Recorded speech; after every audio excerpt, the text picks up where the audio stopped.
आज हमारा टॉपिक है सॉल्यूशन, जिसे हिंदी में बिलियन भी कहा जाता है। A solution is a homogeneous mixture of two or more substance. Billion दो या दो से अधिक पदार्थों का समांगी मिश्रण है। तो स्टूडेंट्स, हम मिक्सचर के बारे में पढ़ चुके हैं। Mixture contains more than one pure substance. मिश्रण में एक से अधिक शुद्ध पदार्थ होते हैं। और साथ में ही हम होमोजीनियस या समांगी मिश्रण के बारे में भी पढ़ चुके हैं। A mixture which has a uniform composition throughout, such mixture are called homogeneous mixture. मिश्रण जिनकी बनावट समान होती है, उस तरह के मिश्रण को समांगी मिश्रण कहा जाता है। तो सॉल्यूशन बिलियन बिलियन एक होमोजीनियस मिक्सचर है, समांगी मिश्रण है, और उसमें भी दो या दो से अधिक पदार्थ मिले होते हैं। एग्जाम्पल है हमारे पास नींबू या सोडा जल। तो नींबू पानी जो है वो एक तरह से एक विलियन है। Usually we think of a solution as a liquid that contains either a solid, liquid or gas. आमतौर पर हम सॉल्यूशन विलियन को एक तरल पदार्थ लिक्विड के रूप में ही लेते हैं और ऐसा सोचते हैं कि उस लिक्विड में या तो कोई ठोस सॉलिड या कोई द्रव लिक्विड या फिर कोई गैस घुली हुई होती है।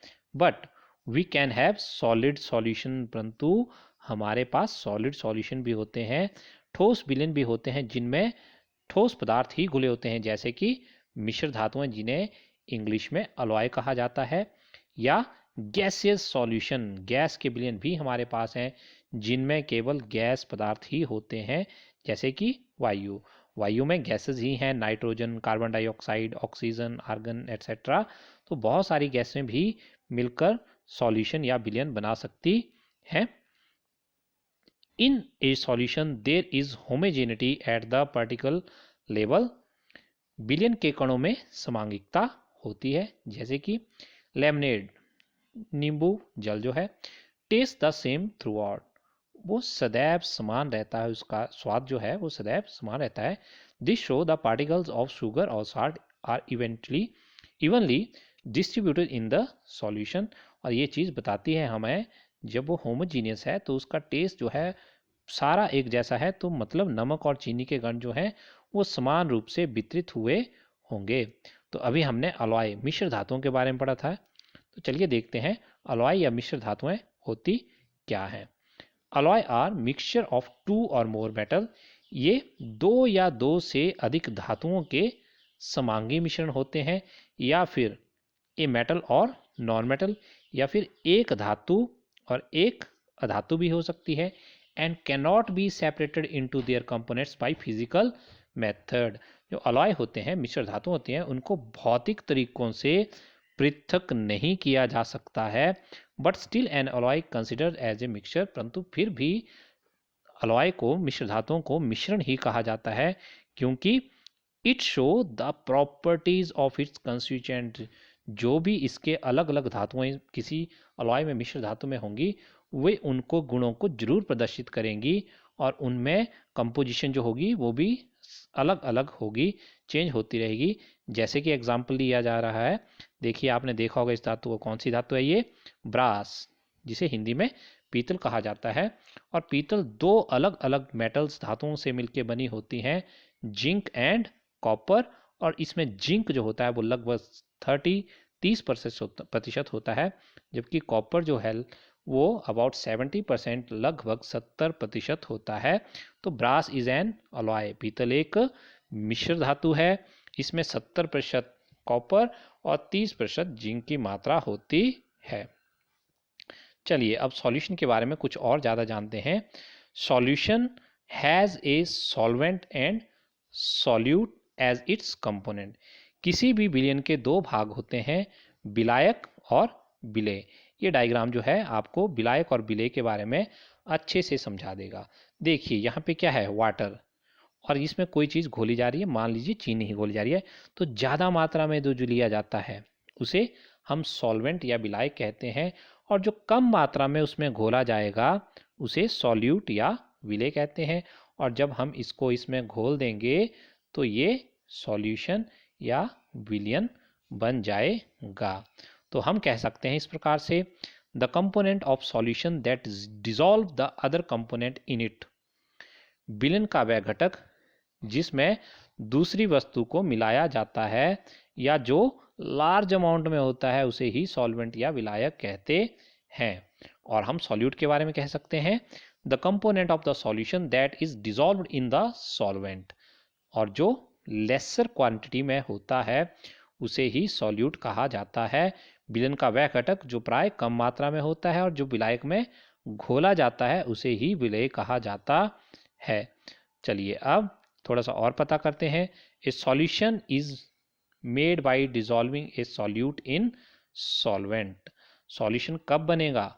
जब किसी सॉल्वेंट में, ये सॉल्वेंट है, इसमें जब सॉल्यूट को ऐड किया जाएगा और घोला जाएगा तब फिर जाके सॉल्यूशन बन जाएगा।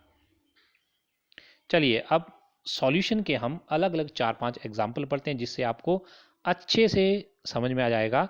सबसे पहला हमारा एग्जाम्पल है सॉल्यूशन ऑफ शुगर, चीनी और जल का विलयन। देखिए इसमें कैसा सॉल्यूशन है? Solid in liquid. लिक्विड क्या है? वाटर।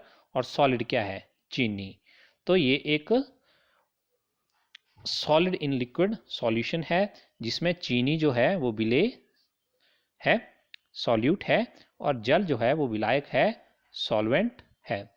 चलिए सेकंड एग्जांपल है हमारा टिंचर ऑफ आयोडीन। क्या आपको पता है टिंचर आयोडीन क्या होती है? टिंचर आयोडीन होती है solution of iodine in alcohol. जब अल्कोहल में आयोडीन घोली जाती है तो उसे टिंचर आयोडीन कहा जाता है। तो आयोडीन सॉलिड है, इसका मतलब घोली भी गई वो कम मात्रा में, सॉल्यूट है, और अल्कोहल जो है वो लिक्विड है, ज़्यादा मात्रा में है तो वो है सॉल्वेंट। अल्कोहल जो है वो विलायक है और आयोडीन जो है वो विलेय है। चलिए थर्ड एग्जांपल लेते हैं सोडा वाटर, जिन्हें हम एरिएटेड ड्रिंक भी कहते हैं। और ये एग्जांपल है गैस इन लिक्विड का। लिक्विड में गैस घोली गई है और इसमें बच्चों जो सोडा वाटर होता है उसमें कार्बन डाइऑक्साइड गैस होती है जिसे हम सॉल्यूट या विलेय कहेंगे, और वो वाटर में घोली गई होती है तो वाटर को सॉल्वेंट या फिर विलायक कहेंगे। हमारे पास नेक्स्ट एग्जांपल है एयर। ये एक गैस इन गैस मिक्सचर है, सॉल्यूशन है। Air is homogeneous mixture of number of gases. Its two main constituent are oxygen and nitrogen. वायु में गैस में गैस का विलयन है और इसमें दो घटक मुख्यतः हैं। 78% नाइट्रोजन है, 21% ऑक्सीजन है। बाकी जो बहुत कम मात्रा में है तो हम कह सकते हैं कि नाइट्रोजन जो है वो विलायक है ज़्यादा मात्रा में और ऑक्सीजन जो है वो विलेय है। Nitrogen is solvent and oxygen is solute. Next example है हमारा ब्रास। अभी देखा था हमने, मिक्सचर है जिंक और कॉपर का। इसमें जिंक 30% है और कॉपर जो है वो 70% है।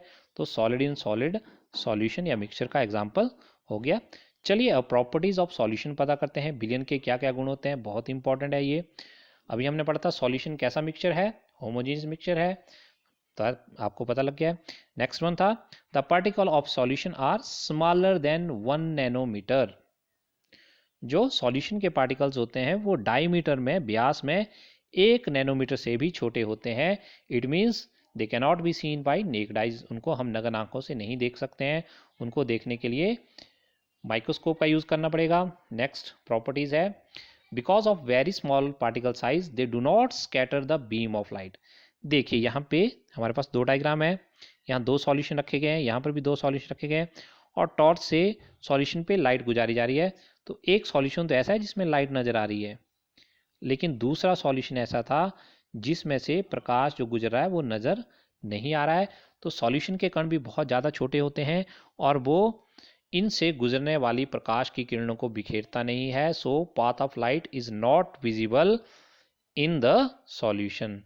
और जब प्रकाश गुजर नहीं पाता है, देखिए एक और एग्जांपल है हमारे पास सॉल्यूशन, कोलाइड और सस्पेंशन, तीन सॉल्यूशन है और लाइट को जब इनसे पास किया जा रहा है तो सॉल्यूशन में से लाइट नज़र नहीं आ रही है जबकि कोलाइडल और सस्पेंशन से लाइट नज़र आ रही है। तो हम कह सकते हैं कि छोटे आकार के विलयन के कण गुजर रही प्रकाश की किरण को नहीं फैलाते हैं और विलयन में प्रकाश का मार्ग नहीं दिखाई देता है। The solution particle can not be separated from the mixture by the process of filtration. देखिए बच्चों, आपने नींबू जल लिया और नींबू जल को आपने फिल्टर किया, तो क्या नींबू जल को फिल्टर करने पे जल से नींबू का रस, चीनी और नमक अलग हो जाएंगे? नहीं। तो सॉल्यूशन को हम फिल्ट्रेशन मेथड से अलग नहीं कर सकते हैं। नेक्स्ट पॉइंट है, the solute particle do not settle down when left undisturb, that is solution is stable. मान लीजिए आपके पास एक बीकर है, बीकर में आपने कोई सॉल्वेंट वाटर ले लिया और इसमें आपने कुछ अमाउंट में सॉल्यूट विले, मान लीजिए आपने चीनी घोल दी 2 चम्मच। जब आप चीनी घोल देते हैं उसके बाद क्या आप इस सॉल्यूशन को ऐसे ही रखेंगे तो क्या चीनी नीचे बैठ जाएगी या वो पूरे सॉल्यूशन में वैसे ही रहेगी? हाँ, वो पूरे सॉल्यूशन में वैसे ही रहेगी। तो हम कह सकते हैं कि विलयन को सांस छोड़ने पर भी विलय के कण नीचे नहीं बैठते हैं, अर्थात विलयन स्थायी होता है। हमारा नेक्स्ट पॉइंट है, concentration of a solution. Solution में कितनी कंसंट्रेशन है सॉल्यूट की, इसके बारे में पढ़ेंगे हम। और किसी भी सॉल्यूशन की कंसंट्रेशन सॉल्यूट के ऊपर ही डिपेंड करती है और सॉल्यूट की क्वांटिटी के ऊपर हम बोल सकते हैं कि वो सॉल्यूशन डाइल्यूट है या कंसंट्रेटेड है या फिर सैचुरेटेड है। तो ये 3 अलग अलग कंपेरेटिव टर्म्स हैं, हम इनको तुलना कर सकते हैं। तो हम बारी बारी से देखते हैं कि डाइल्यूट और कंसंट्रेटेड क्या होते हैं, उसके बाद हम सैचुरेटेड और अनसैचुरेटेड के बारे में भी पढ़ेंगे। तो डाइल्यूट को हिंदी में तनु कहते हैं और कंसंट्रेटेड को हिंदी में सांद्र कहते हैं। चलिए, यहाँ पर हमारे पास कम मात्रा में सॉल्वेंट है और यहाँ पर सॉल्वेंट या विलायक ज़्यादा मात्रा में है। अब हमने इसमें 1 चम्मच सॉल्यूट डाला और उतना ही 1 चम्मच सॉल्यूट हमने इस सॉल्वेंट में, विलायक में डाला।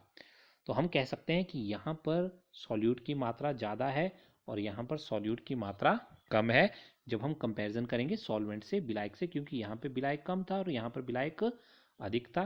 तो देखिए, पार्टिकल्स का हमने एक डायग्राम आपको शो किया है और इस पार्टिकल के डायग्राम में वायलेट कलर पार्टिकल जो हैं वो सॉल्वेंट को बताते हैं, विलायक को बताते हैं, और ब्लू कलर के पार्टिकल जो हैं वो सॉल्यूट को, विलेय को बताते हैं।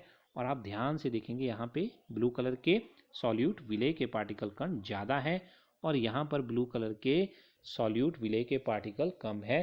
तो हम बोल सकते हैं कि यहाँ पर कंसंट्रेशन ज़्यादा है, इसका मतलब ये विलयन सांद्र है, और यहाँ पर कंसंट्रेशन कम है, इट मीन्स ये सॉल्यूशन जो है वो डाइल्यूट है, जिसे हम हिंदी में तनु भी कह सकते हैं। तो अब हम देखते हैं saturated solution, when no more solute can be dissolved at a given temperature. मान लीजिए आपके पास एक बीकर था और इसमें आपने कुछ पानी लिया हुआ है। अब आप इसमें से बारी बारी से चम्मच चीनी के घोले जा रहे हैं। आपने 1 चम्मच डाला, घोला, दूसरा डाला, घोला, तीसरा डाला, घोला। एक स्थिति ऐसी आएगी कि पानी में चीनी घुलना बिल्कुल ही बंद हो जाएगी। हम उसको गर्म करेंगे तो हो सकता है थोड़ी बहुत चीनी घुल जाए, लेकिन गर्म करने के बाद भी एक स्थिति ऐसी आएगी कि अब चीनी घुलना पूर्णतया बंद हो जाएगी। तो हम कहेंगे कि ये सॉल्यूशन जो है वो सैचुरेटेड है, ये संतृप्त विलयन है। और हिंदी में तो नाम से ही पता लग रहा है, तृप्त। तृप्त का मतलब होता है जिसकी प्यास बुझ चुकी है। तो अब इस बीकर में पानी में चीनी घुलना बंद हो गई, तो इट मीन्स कि ये संतृप्त विलयन है, ये तृप्त हो चुका है। अब इसमें और ज़्यादा चीनी हम नहीं घोल सकते हैं और संतृप्त विलयन को ही इंग्लिश में सैचुरेटेड सॉल्यूशन कहा जाता है। हमारी अगली टर्म है सॉल्युबिलिटी, जिसे हिंदी में घुलनशीलता भी कहा जाता है। The amount of solute present in saturated solution at this temperature is called solubility. कितनी मात्रा में किसी सैचुरेटेड सॉल्यूशन में सॉल्यूट घुला हुआ है, विलेय घुला हुआ है, उसी को उसकी घुलनशीलता कहा जाता है। अब हमारा नेक्स्ट टॉपिक है अनसैचुरेटेड सॉल्यूशन, असंतृप्त विलयन। देखो अभी नाम से ही बताया था मैंने, तृप्त क्या होता है? तृप्त होता है जिसकी प्यास बुझ चुकी है, मतलब अब उस सॉल्वेंट में और सॉल्यूट जो है वो नहीं घुल सकता है।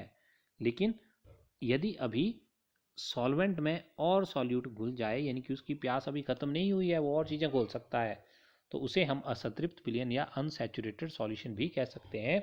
If the amount of solute contained in solution is less than the saturation level, यदि सांद्रता जो है वो संतृप्त स्तर से कम है, तो उसे हम असंतृप्त विलयन कह सकते हैं। तो चलिए अब किसी सॉल्यूशन की कंसंट्रेशन कितनी है इसको निकालने के भी 3 अलग अलग मेथड हैं। वैसे तो बहुत सारे मेथड हैं, परंतु हम आपको यहाँ पर 3 अलग अलग मेथड आपको बताएंगे किसी सॉल्यूशन में किसी विलयन से उसकी कंसंट्रेशन या सांद्रता को पता करने के। तो सबसे पहला तरीका है mass by mass percentage of a solution. तो इसको निकालने के लिए मास ऑफ सॉल्यूट जो है वो ऊपर लिखा जाता है, उसको डिवाइड किया जाता है मास ऑफ सॉल्यूशन से और साथ में ही मल्टीप्लाई किया जाता है परसेंटेज निकालने के लिए 100 से। हमारे पास सेकेंड वे है उसका mass by volume percentage of a solution, और इसको निकालने के लिए आपको मास ऑफ सॉल्यूट ऊपर लिखा जाएगा, उसको डिवाइड किया जाएगा वॉल्यूम ऑफ सॉल्यूशन से और साथ ही मल्टीप्लाई किया जाएगा 100 से। हमारे पास थर्ड वे है volume by volume percentage of a solution, और इसको फाइंड आउट करने के लिए आपको वॉल्यूम ऑफ सॉल्यूट लिखा जाएगा ऊपर, उसको डिवाइड किया जाएगा वॉल्यूम ऑफ सॉल्यूशन से और साथ में 100 से मल्टीप्लाई किया जाएगा।